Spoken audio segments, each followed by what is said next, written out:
most of our African parents has let us down when it comes to sexual education? Yes, they have. They have in a way, and then in a way too, they have not. You know, those times, early 80s, 60s, and those times, we came to meet a system where, you know, even mentioning certain parts of the body It's a problem. is a problem at home. But then we are living in a computer world where children have information. You know, the Bible says that a time is coming when knowledge shall abound. Of course. Then, because knowledge shall abound, the responsibility of the African parent is not to supply knowledge, however, but to help the child decipher between the right knowledge and then the wrong knowledge, and then when to apply this knowledge and when not to apply this knowledge. So in our dispensation now, things are happening. Children are learning things even their parents have not even thought of. Okay.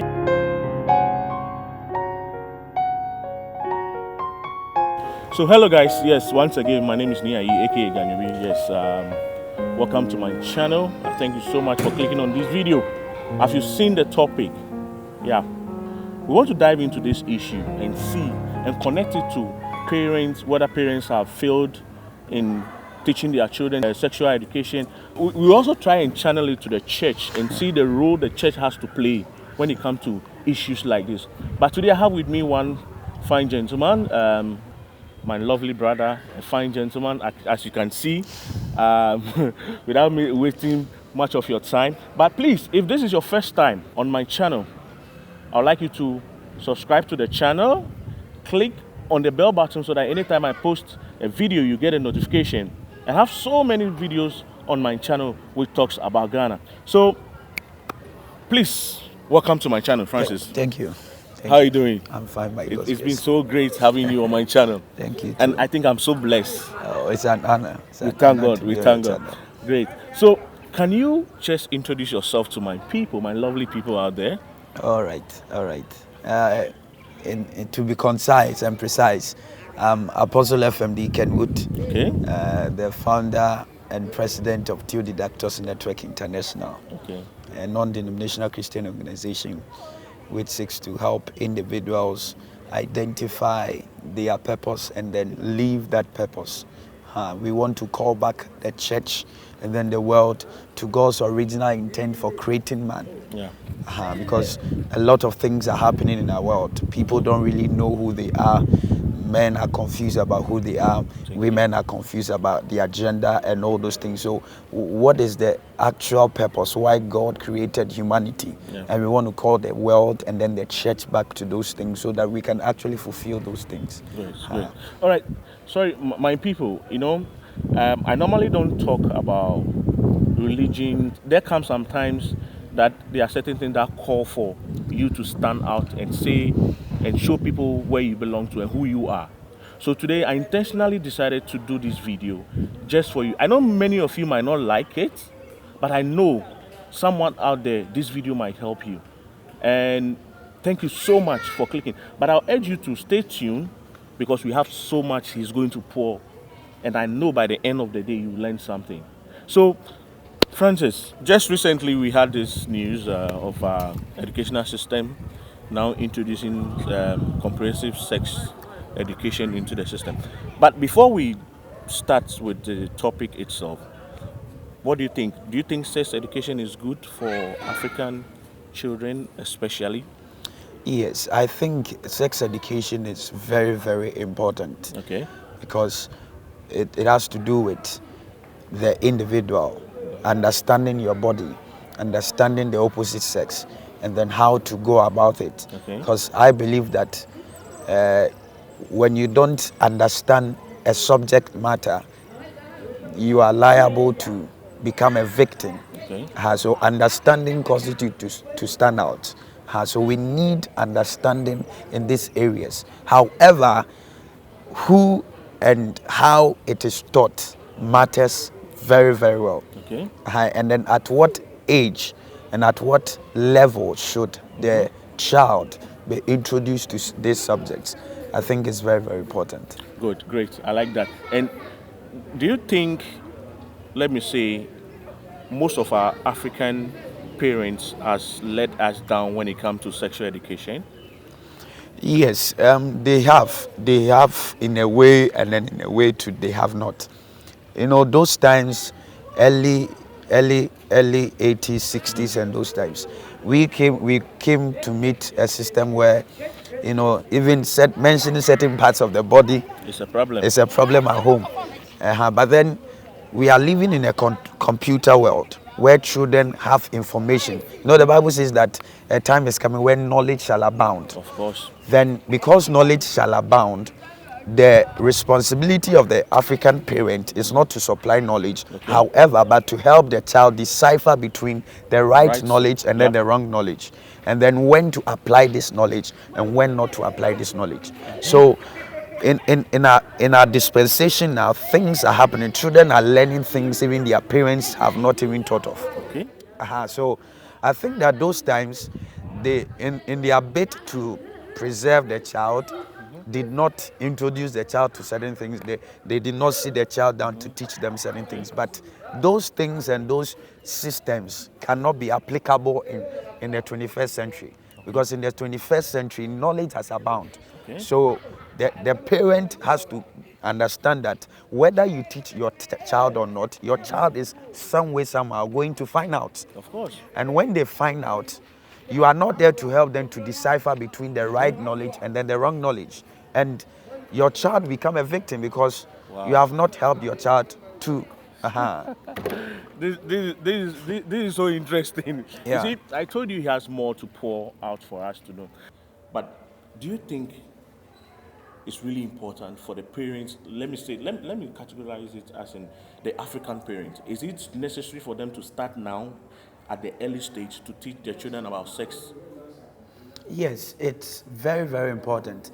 The reason why it is very, very important is because if, like I said earlier on, according to studies, the information a child is able to absorb from 0 to 8 years, it will take an adult 50 years or 40 years to do that. Okay, I think because you've been a Sunday school children, you've been involved with children. Children ministry before. So, but then, like I said, it matters who does the teaching. So it is very, very important that they expose their kids to them. But however, when the parent is doing the teaching, he knows at what stage and at what level to introduce this to the child and at what stage not to. Wow. So it is very, very important. Very, very important. But then when the parent is the one actually doing the teaching, he or she knows when to introduce the child to what and when not to introduce the child. So it's more like a builder system where the child is introduced to class 1 lectures, and then the child is introduced to class 2. So the teaching begins to grow like that when the parent is actually doing the teaching. So it helps the child and it puts the child in a safe environment. But then when you leave that to other things, for instance, the child is watching TV. Now, most of the movies that come out, they have nudity in it, sexual content, because those are the things that sells the movie. When the child is watching those things, the parent is not there to help the child understand those things, that this is a scene which has been acted. You are not there to help the child to understand that. So whatever he feeds, garbage in, garbage out, what comes in, the child will want to practice. But then if you are the one leading the child and teaching the child, you tell the child, this at this level you can do this, and when you do this, this will be the consequences. And when you are teaching children about sex, the things that we will call the don'ts of sex, don't just give them the don'ts. You tell them the implications, the consequences. If they do it, why are you telling them? But most times, those times, our parents were telling us not to do things, and they were not telling us why. So we were caught up in a fix. And when you leave your child in a fix, the child will want to try it out and find answers for answers.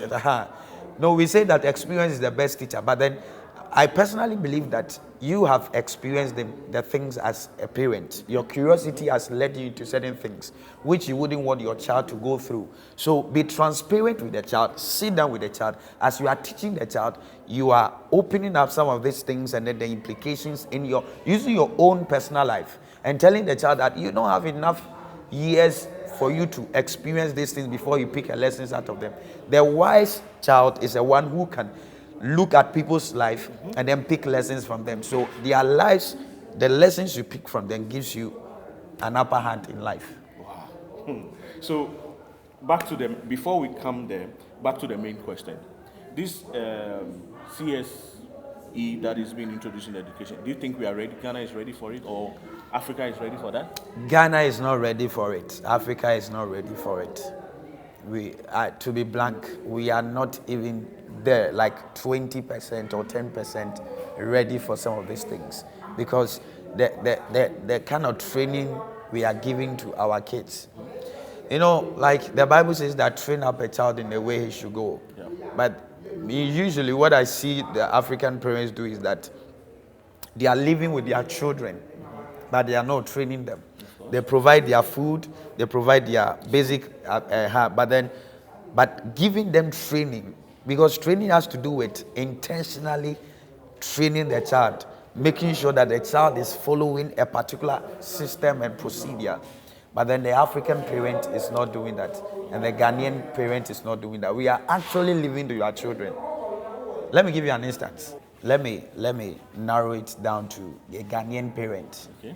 A Ghanaian parent wakes up very early, around 3-4 a.m., goes to work, and then comes home around 9 p.m., 10 p.m., 8 p.m. When they come, they leave home, their children are asleep. They come home, their children are asleep. So there is no interaction. We are so obsessed with providing the basic amenities of the child than the training of the person. Yeah. So the Ghanaian parent and the Ghanaian community, I personally think we are not ready for the CSE. We are not ready, because let me give you a biblical instance.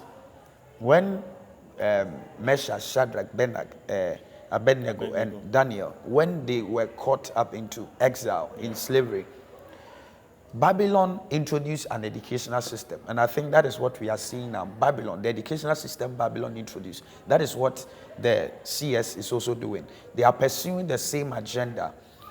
Now, what Babylon did was that he changed the names of the children, the 4 boys. They had their names, but then he changed them to give them an identity. So you realize that the identity were changed, and then changed their language. And this, you see, your identity has to do with your origin, where you come from. The language you speak has to do with where you come from. We can trace you to where you come from. Because if I'm an Ewe, what will make you know that I'm Ewe is when I mention my Ewe name, and then I speak the Ewe language. So in Babylon, you realize that Nebuchadnezzar intentionally changed the 4 guys their names. Of course, yeah. Changed their language. Now, most Ghanaians are trying to speak like Americans, the Europeans. Yeah. We are trying to dress like the Europeans. So the Babylon system is gradually working. And then the final thing the king wanted to do, which the 4 guys didn't allow him to do, was that he wanted to change what they ate. Exactly. The Bible says that it is not what comes out of you that destroys you or makes you, it defines you. It's what goes into you. And then these guys saw it and said, no, you have changed our names, you have changed our language, you schooled us in the language of, but we will not allow you to. For sure. So we will not eat the food which the king is giving us, but then we will eat a different thing. So they didn't, so your information determines your formation. Of course. Your information will also determine your transformation, and the quality of your information determines the quality of your transformation. Wow.